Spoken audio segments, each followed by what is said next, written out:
filho favorito, irmão odiado. Só o Lucas não vai ter muita referência. Quem mais aqui é filho único? Filha única? O Henrique, é verdade.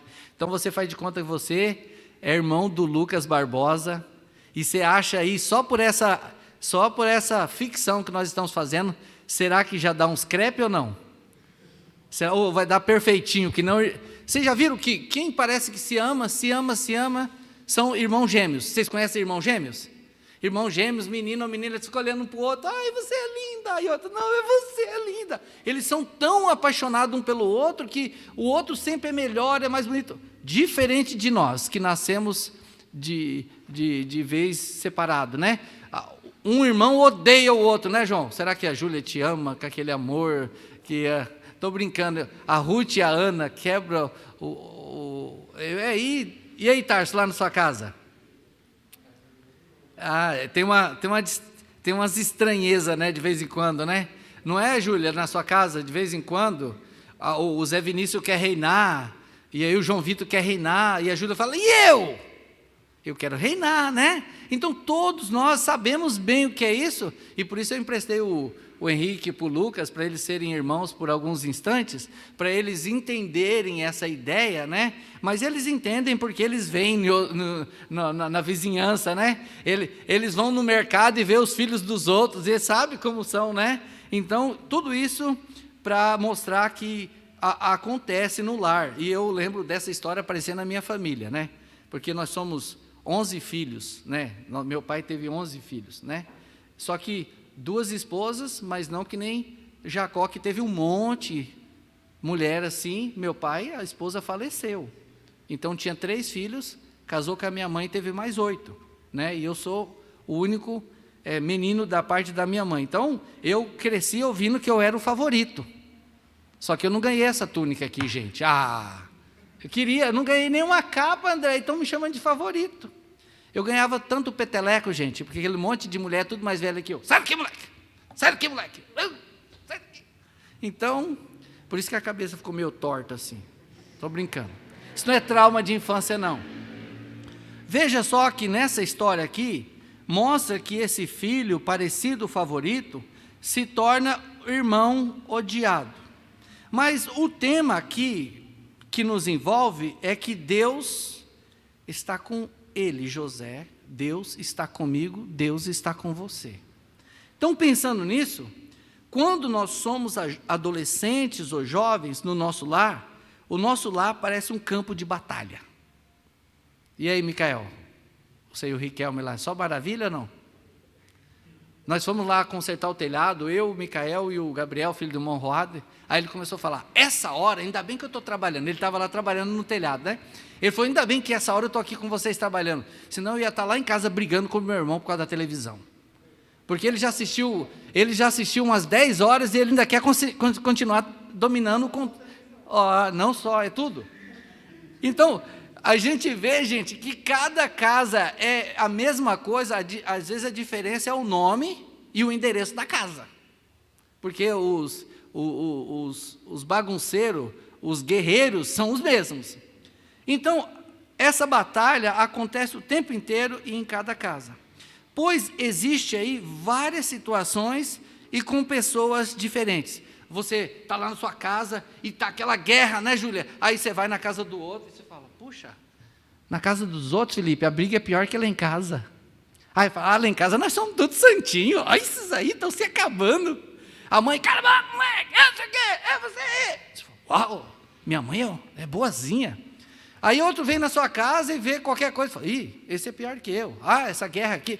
Gente, em todo lugar é desse jeito, porque existem as diferentes situações e também as diferentes pessoas. Por que eu estou falando de diferentes variações? Por que eu citei rapidamente para vocês? Né? Aqui, Jacó, 1, 2, 3, 4 mulheres. Meu pai teve 2, mas uma estava morta, então só convivia no nosso lar, uma só, minha mãe. Mas aí você fica imaginando, e se tem 2 mulheres? Quem ia mandar na cozinha? Quem ia mandar nos filhos? Que nem nesse caso aqui. Quem era a dona da casa? Todas gritavam. Quem é dona da casa? Elas todas. Eu! Aquele grito único delas. Eu! As 4, 5 lá, querendo ser dona. E os filhos vão falar, e quem é o rei? Quantos filhos tinha aqui? 12, né? Quem reina? Então veja só que existe essa variações de situações por causa também de pessoas diferentes. E às vezes nós vemos questões sérias que precisam ser resolvidas com rapidez para não piorar. Nas nossas casas, nas nossas vidas, muitas vezes tem situações que precisam ser resolvidas mais rápido, porque senão a coisa pega fogo. Né? Muitas vezes o pai fala assim, bem-vindas, pode chegar. Quando muitas vezes está tendo um problema em casa, aí a mãe ou o pai fala assim, chama seu pai lá, como se o pai fosse um bombeiro, um policial, um soldado, e fala, chama seu pai, eles estão se matando. Aí você pensa que é dois cachorros, já viu o cachorro brigando? Todo mundo pega pau, vassoura, mangueira, e separa os cachorros, joga água fervendo e tal. Parece que tem briga, às vezes, de irmão em casa, que parece que tem que chamar a polícia, o bombeiro, o resgate, porque eles estão se matando. Chama seu pai, eles estão se matando. Aí o pai chega com a vara, com a cinta, e todo mundo... Só falta fazer assim para o pai. Quem estava brigando? Quem? Brigando, pai? Que? Não, ninguém estava brigando, não. Não, que? Não, que? Ou se falar, quem foi? Foi ele. Foi ela.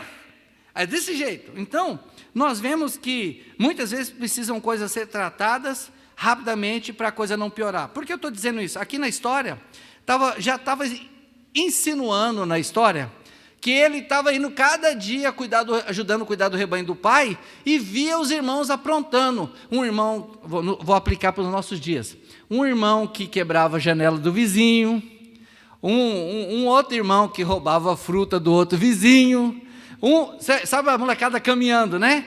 E o caminho é longo e vão só aprontando. Quando chega e tem que voltar, tem muita história. Ó, pai, o João fez isso, o Micael fez isso, o Adrian fez isso. Imagina que esse monte de filho. E aí ele fala, só você não fez nada, santinho, né? Aí os irmãos falam, seu santinho. E aí fica tudo de olho, e esse é o filho odiado, esse é o irmão odiado. Então, por isso, muitas coisas o pai, a mãe tem que tratar rapidamente para a coisa não ficar pior, não ir piorando. E se tratando de família, né, é fácil aparecer ciúmes até ódio. É verdade ou não é? Primeiro começa com ciúmes. Então, os filhos sozinhos, e o Lucas não tem ciúmes, né, Lucas? O Henrique não sabe o que é ter ciúmes, ele fala assim, de irmão. Que, de um e de outro, né? Se ele viu, e é verdade, né? Eu, às vezes, estou abraçado com a Claudineia, a Ana vem, e eu? Né? E entra no meio, né, Ruth? Ou tem que abraçar com ela. Então, tem ciúmes. Então, o Lucas tinha ciúmes do pai, né? E por isso que crianças querem ir para a cama dos pais e dormir no meio. Ele quer separar mesmo, porque eles querem reinar. Então, eu pego o filho, joga no chão, deixa ele dormir no chão, mas não no meio, né? Mas de vez em quando a gente quebra o galho. Mas, irmãos, sempre se não trata na família, é fácil aparecer ciúmes, e o pior é o ódio, porque o ódio pode levar alguém a matar. A gente pensa que não, mas aqui na história, eles queriam matar o próprio irmão. E eles não são bons em nada que fazem, então eles não conseguiram. Se eles fossem assassinos por prática, eles teriam matado. Mas eles tentaram matar, tipo, joga no poço, não morreu. Agora joga uma pedra na cabeça dele, não acertou. Agora joga um veneno dentro da água, não jogou a coisa certa. Aí eles falaram, então peraí. Aí eles conversaram, já sei, vamos vender ele. E lá onde ele for vendido, lá com certeza eles vão matar ele. E não deu certo. Eles não acertaram até o dia que eles se encontraram e se arrependeram. Mas, gente, quando não trata ciúmes na sua vida, então isso pode virar ódio, e é pecado, e pode gerar coisas piores, até entre irmãos e até outros familiares. Mas quando você está com Deus, e Deus está com você, você vai ter uma atitude diferente. Mesmo José sendo odiado, criticado, ou visto de uma maneira diferente, ele não estava preocupado com isso, ele queria fazer o que era certo diante de Deus. Eu espero que você tenha esse mesmo desejo sempre, mesmo que tenha lutas na sua casa, mesmo que tenha dificuldade entre seus irmãos ou familiares, mas você fala, eu vou fazer o que é certo, eu vou fazer o que Deus quer. Então, eu quero ficar do lado certo, eu quero ficar do lado de Deus. E se você está do lado de Deus, Deus está do seu lado. Se você se aproxima de Deus, Deus se aproxima de você. Então, com Deus ao meu lado, com Deus ao seu lado, você vai vencer o ódio. Gente, não é fácil. É uma batalha mesmo, de vencer o ódio, vencer ciúmes, mas é possível com Deus ao seu lado. A gente, aqui não tem nenhuma história, gente, eu estou só pegando essa história bíblica, que é mais importante para nós ver o desfecho final de um jovem de 17 anos, que diz aqui, né, que teve uma ótima atitude, que ensinou seus irmãos mais velhos como é que deve fazer. A gente vê histórias na sociedade, já teve jovens que falaram assim, olha, eu nasci na favela, meus pais eram separados, meu pai batia na minha mãe, meus irmãos passavam fome. E o que você é agora? Uns falam, eu sou um médico. Uau! Você já estava esperando que ela falasse, eu sou um assassino, né? Eu sou um assassino em série, você é o próximo, tchau. Não, nem sempre é assim, depende da escolha da pessoa, não é falar que, eu sou negro, vitimizado, eu nasci na favela, não tem nada a ver, depende da sua decisão de fazer o que é certo. Se você fizer o que é certo, Deus está do teu lado, e Deus vai te abençoar.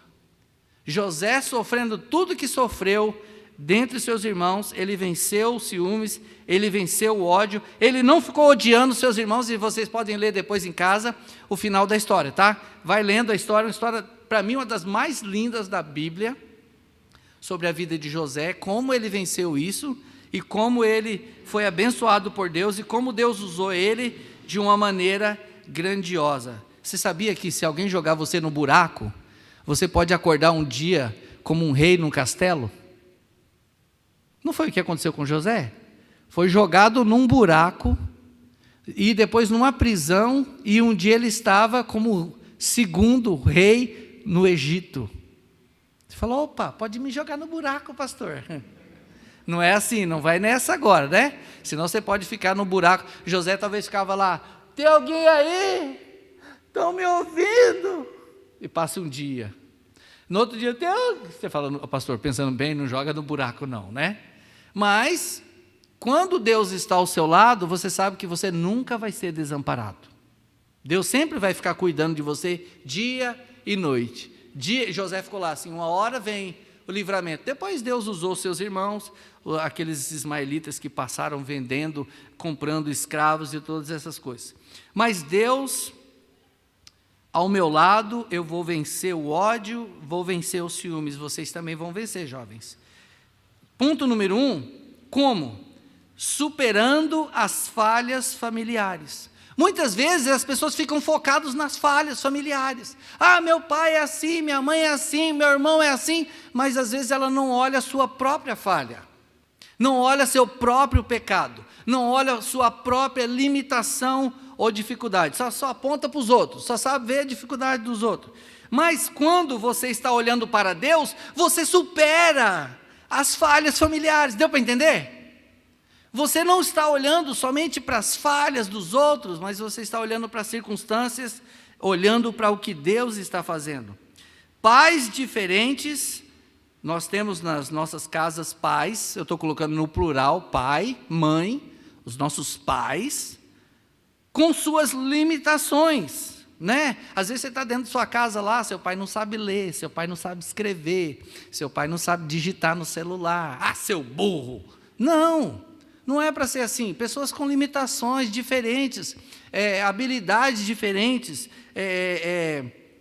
com gêneros diferentes, no sentido de que a pessoa pensa diferente, ela aprende de uma maneira diferente. Então, pais com suas limitações. Eu lembro que eu cresci basicamente com isso, lembrando meu pai falando assim, menino, vai para a escola, você precisa estudar, e você precisa aprender, olha, vai, e eu não entendia. Aí um dia ele começou a contar a história, filho, lá onde eu cresci como menino, para ir numa escola você tinha de andar umas 4 horas, vocês podem imaginar, andar 4 horas no sol de Minas, num lugar seco, que é pior que Boituva, Sorocaba e região. Ele andava horas, então nós andamos 5 minutinhos, 10 minutinhos para ir para a escola, estamos reclamando, tem que ser de ônibus, dá o passe, não sei o quê. Eu, quando era moleque, já que eu ia para a escola, eu andava 6 a 7 quilômetros para ir, 6, 7 quilômetros para voltar. Era o único colégio que tinha. Aí hoje tem que ter colégio no bairro, senão todo mundo vai lá na prefeitura destruir a prefeitura, porque não tem um colégio na esquina da casa do bairro. É ou não é? Um bando de vítima, ou todo mundo é aleijado? Mas são pessoas que não sabem superar nada. Não queremos, jovens, vocês, uma geração daqueles que não podem superar nada. Senão vai terminar que nem o do filminho do Oli, lá, todo mundo num carrinho, com milkshake aqui do lado, a coisa. Já assistiram o Oli ou não? Se não assistiu, assiste aquele parece sinalizando para o futuro da humanidade, né? Mas por quê? Porque as pessoas não superam nada. Qualquer coisinha, puxa, não vou na escola hoje, porque está vindo uma chuva lá no Paraná. Lá no Paraná ainda. Não é nem aqui perto. Não é ali. Estou vendo a chuvinha em Iperó, aqui. Tá, não sabe superar nada. Aí você vê foto lá dos moleques na Amazônia, em algum lugar, com os cadernos tudo dentro de um saquinho plástico e passando com o rio até aqui. Mas está indo para a escola. Tem que aprender a superar, gente. Falhas familiares, falhas na sociedade, não ficar, ai, eu sou assim porque meu pai, eu sou assim porque minha mãe, tudo mimimi, e não cresce, não vai ser nunca vai estar lá no castelo como rei lá como Egito. É provável ser que nem o padeiro, o outro lá que vai morrer lá na prisão, porque não supera. Falhas familiares devem ser superadas. Pais diferentes, lugares diferentes, e assim você vai superando. Também filhos diferentes, né? Filhos diferentes com artimanhas diferentes. Quantos de vocês querem falar? Lá em casa, meu irmão era o terror. Do quê? Aí todo mundo fala, o meu irmão, antigamente, ele que na hora da janta, outra hora ele ficava jogando coisa na gente. O meu irmão era aquele que roubava a mistura da gente. O meu irmão era aquele que bagunçava a cama da gente. Tinha aqueles irmãos, né? Antigamente, vocês não sabem o que é isso, né? Tinha um monte de filho na casa e tinha 2 pares de tênis. Aí quem levantava primeiro, ou era o mais espertinho, saía, calçava os tênis, o outro tinha que sair descalço. Gente, a gente andava descalço, vocês não acreditam? Falou, vocês são milionários hoje. Quantos pares de tênis? 3, 4 de marca. A gente tinha um tênis que tinha que usar o ano inteiro. Uma jaqueta. Minha irmã usava jaqueta para ir para a escola, quando ela voltava, ela mal tirava, o outro já pegava no ar já. Sabe, quando joga assim, o outro já entra, os incríveis, e era assim, gente, com tênis, com calça jeans. Tinha uma calça jeans para 5 filhos, naquele número. Aí no outro número tinha outra calça jeans, e essa calça tinha que durar o ano inteiro, e usava de dia, e lavava de noite, e colocava atrás da geladeira. Não tinha negócio de secadora, isso é para os fracos. Colocava atrás da geladeira, a bichinha acordava desse jeito, assim, a calça. Aí, parecia uma pedra, tinha que quebrar ela, dar uma moída, dar uma sentada em cima, amassar para ela... Porque estava assim, atrás da geladeira. E a gente vestia, não existia... Quem tinha ferro de passar roupa era rico, porque os ferros eram a brasa, né? O irmão Roalho já viu desses, irmão? Ferro a brasa, você abria a tampinha, se enfiava um monte de brasa, pegava do fogão, e aí passava a roupa, e antigamente todo mundo ia para a escola 6 horas da manhã, gente, era neve para todo, neve não, geada para todo lado. E hoje vai ventar, ai mãe, eu acho que eu vou ficar gripado. Filhos diferentes com suas artimanhas, aquelas artimanhas de aprontar, de épocas diferentes, com problemas diferentes. Sempre, gente, vai ter problemas para ser superado. Eu vou citar aqui rapidamente, para vocês entenderem o que é uma coisa numa época, o que é uma coisa na outra época. Nos anos de 1940, sabe o que era coisa grave para ser superado? Presta atenção, vocês vão ficar arrepiados. Falar fora de hora. Alguém estava falando e alguém interrompia falando. Nossa, é um crime, alguém falando, você interrompendo, falando fora de hora. Em 1940, sabe um problema grave em 1990? Uso de drogas. Está vendo? Uma coisa numa época e outra coisa em outra época, que tem que ser superada. de maneira diferente. Vocês iam falar, eu prefiro aquele problema de falar fora de hora, né? Do que o uso de drogas. Em 1940 era um problema sério, gente, mascar chiclete. Para nossa época, talvez mascar chiclete com a boca aberta. Aí o pessoal pensa, parece uma vaca mordendo. Mas sabe, em 1990, sabe qual é o problema? Abuso de álcool. Você fala, uau, gente, era verdade? Lá em 1940 o pessoal se preocupava com falar fora de hora. É porque hoje é tudo sem educação, fala quando o outro está falando, não tem problema. E mascar chiclete era um problema. Sabe, em 1940, sabe o que era problema? Fazer barulho. Muito bem, vocês deram um bom exemplo, é assim que tem que ficar. Antigamente, a pessoa pegava um copo, todo mundo. Olha o barulhinho do copo, já era um escândalo. Olha, ele está fazendo barulho. Em 1990, gravidez precoce. Uma diferença grande para barulho e gravidez, né? Vocês estão vendo as diferenças de épocas e o que isso pode trazer? Em 1940, era um problema correr nos corredores das escolas. Hoje eles não só correm, quebra a janela, pula dentro, atira no professor. É ou não é? Bate no professor, o professor é ameaçado, não sei o quê, criando um bando de bandidos nas escolas. Nos anos de 1990, o problema é suicídio, que esse tem perdurado até os dias de hoje. Coisas para serem superadas. Então, fala assim, é melhor que alguém morrer, alguém correr no corredor, né? Então, o que é uma espinha para o leproso, né? Você olhar para aquilo e ver para hoje.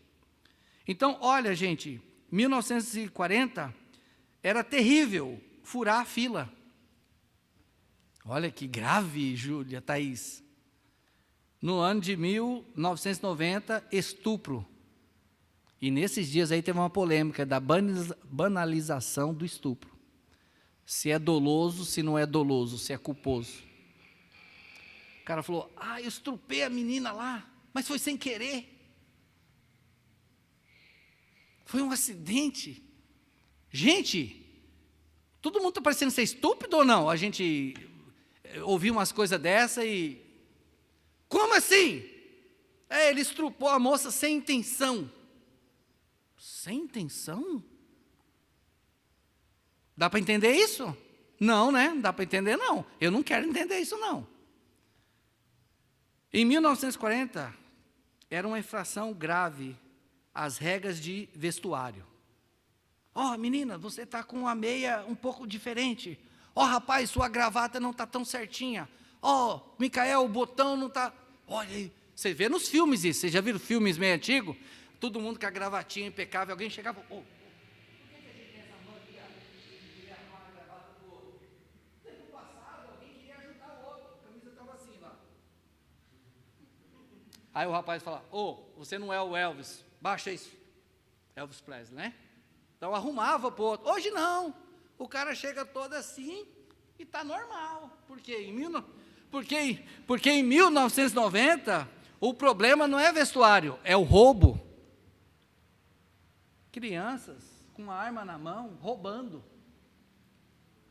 Então tem coisas diferentes para ser superados, e a gente olha e fala, será que nós temos problema? Será que você tem problema? Ou será que era José que tinha problema? Então nós precisamos o quê? Superar. Para terminar, em 1940, era grave sujar as instalações, um refeitório, uma escola. Quando eu era menino, agora eu estou com 47, mas quando eu tinha 7 na escola, primeiro ano, quando encontrava um risquinho na carteira, você ia conversar com o diretor. Você ia ficar umas 2 horas com um paninho lá e com 1 litro de álcool limpando a carteira. Hoje isso seria o fim do mundo. Meu filho foi abusado, meu filho foi humilhado, porque ele está limpando a carteira que ele mesmo sujou, que ele mesmo aprontou. Quem foi que jogou essa comida aqui no chão? Foi eu, mas tem faxineira, é para isso. Hoje é assim que são os moribundos. É ou não é? Não é a sociedade assim? que vai no McDonald's e não consegue nem colocar a bandeja no lixo, porque tem empregado lá. Então, nós vemos, e agora em 1990, o problema não é sujar as instalações, é o assalto, a mão armada. E tudo isso, gente, só para mostrar para vocês que nós estamos vivendo uma época totalmente diferente, mas que precisa ser superada as falhas familiares, dos pais diferentes com suas limitações e filhos diferentes com suas artimanhas. De que maneira nós vamos estar superando essas falhas? Não tem outra história. Buscando a Deus na solução. Buscando a solução de Deus no caso, na situação.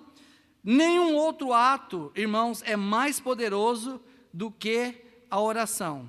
Vocês acham que quando José estava no poço, ele só puxou o celular do bolso e fez uma ligação?